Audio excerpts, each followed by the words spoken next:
Aku lahir di tengah suara petani dan rebahnya padi. Mereka bilang aku rezeki, tapi saat tubuhku tumbuh, rezeki itu berubah jadi harga. Kata mereka aku beruntung karena laku, tapi siapa yang sudi menjual tubuh yang belum tahu rasanya hidup?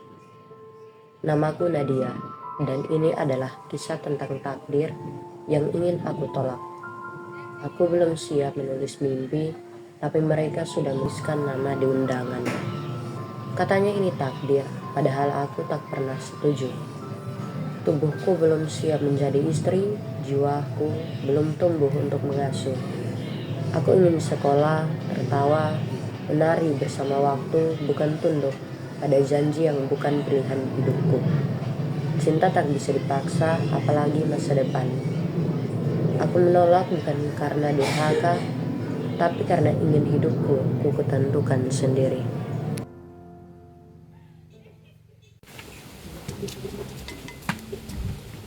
Nadia, cepat mandi. Keluarga calon suamimu akan datang.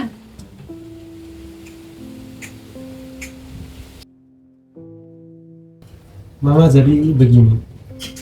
Nadia kan sekarang sudah umur 15 tahun. Dan kebetulan saya rasa dia sudah bisa untuk menikah.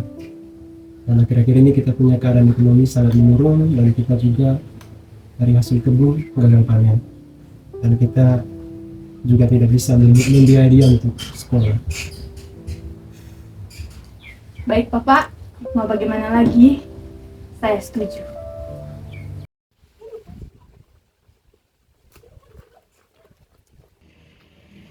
Sabar ya, nanti akan diterima oleh calon istri kamu.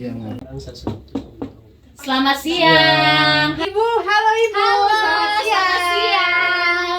Bagaimana kabarnya? Baik, Ibu. Halo, Nang. Iya. Nadia di mana?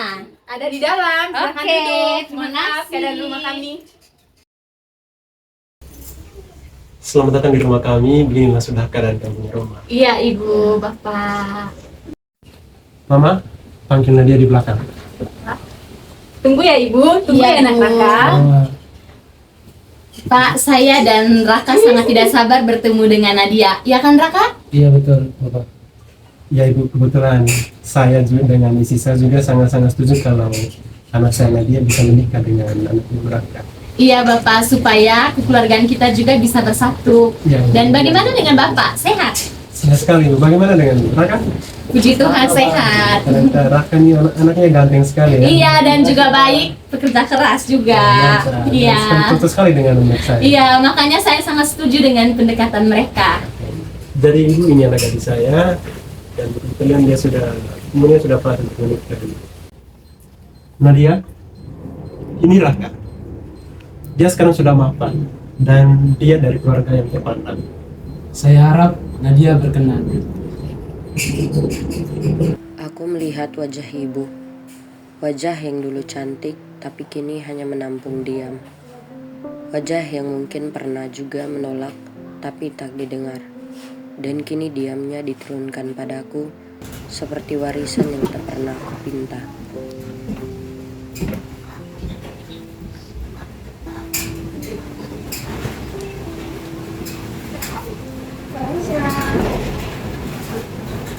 Mama, saya mau bertanya. Mau tanya apa, Nak? Dulu zamannya Mama tuh ada pernikahan paksa seperti ini kan? Ya? Dulu Mama juga menangis, Nak.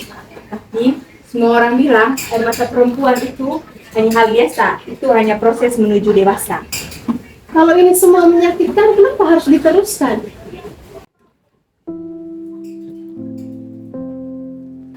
Aku belum selesai menulis namaku di langit-langit mimpi, tapi pena itu direbut, diganti dengan sumpah yang tak kupahami dan kehidupan yang tak pernah aku minta. Nah, ada titik penyangga. Kalau kamu merobohkannya, berarti kamu merobohkan rumah manusia. Kalau rumah itu dibangun dari luka perempuan, lebih baik saya tinggal di jalan saja. Semua orang bilang ini jalan perempuan, tapi jalan mana kalau tak ada pilihan di ujungnya? Aku bukan tanah yang bisa dinikahi atau sawah yang bisa diwariskan. Aku tubuh, aku jiwa. Aku hidup yang ingin memilih meski sendiri. Kupeluk sunyi seperti sahabat, kugigit tangis agar tak kedengaran. Karena setiap kata yang ingin keluar selalu dipatahkan oleh kata harus dan demi keluarga. Aku perempuan, tapi belum sempat memilih menjadi manusia seutuhnya. Dan dalam diamku, ada api kecil yang belum padam meski dunia mengira aku sudah menyerah. Mereka bilang aku durhaka, tapi kalau durhaka artinya menyelamatkan diri sendiri, maka biar aku jadi durhaka.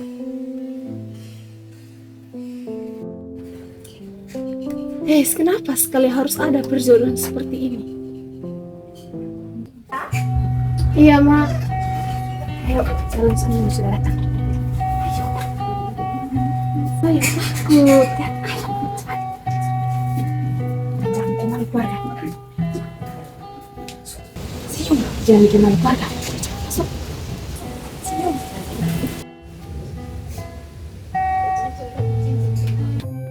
Sedangkan mereka hanya orang kecil. Pasti kamu. Mari cantik sekali. Pasti kamu akan sebulan itu. Maaf, saya tidak mau menikah. Bukan dengan Raka, bukan dengan siapapun itu. Saya ingin sekolah, saya ingin hidup, dan saya ingin menentukan hidup saya sendiri. Saya ini perempuan, bukan benda warisan. Dan hari ini saya menolak dengan keberanian, dengan keyakinan bahwa hidup saya adalah pilihan saya sendiri. Ini bagaimana Pak, Bu? Tapi kamu akan bahagia dengan dia. Saya tidak mau. Kamu harus terima.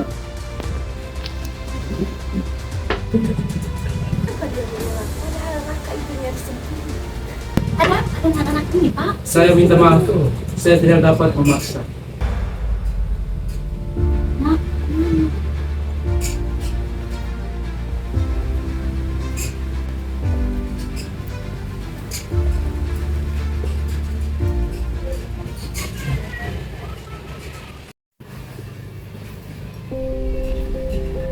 Nadia, di sini.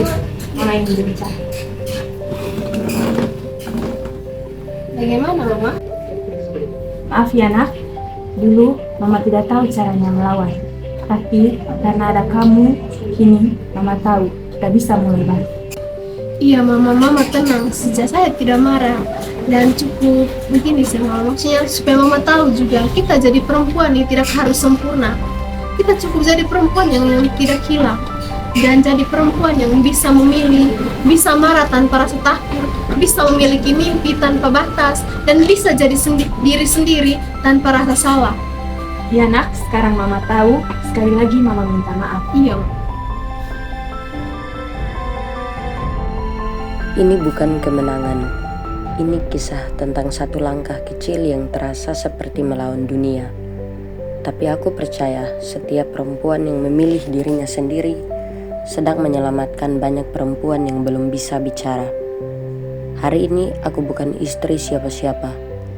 Tapi untuk pertama kalinya aku bisa bilang, aku ini milik diriku sendiri.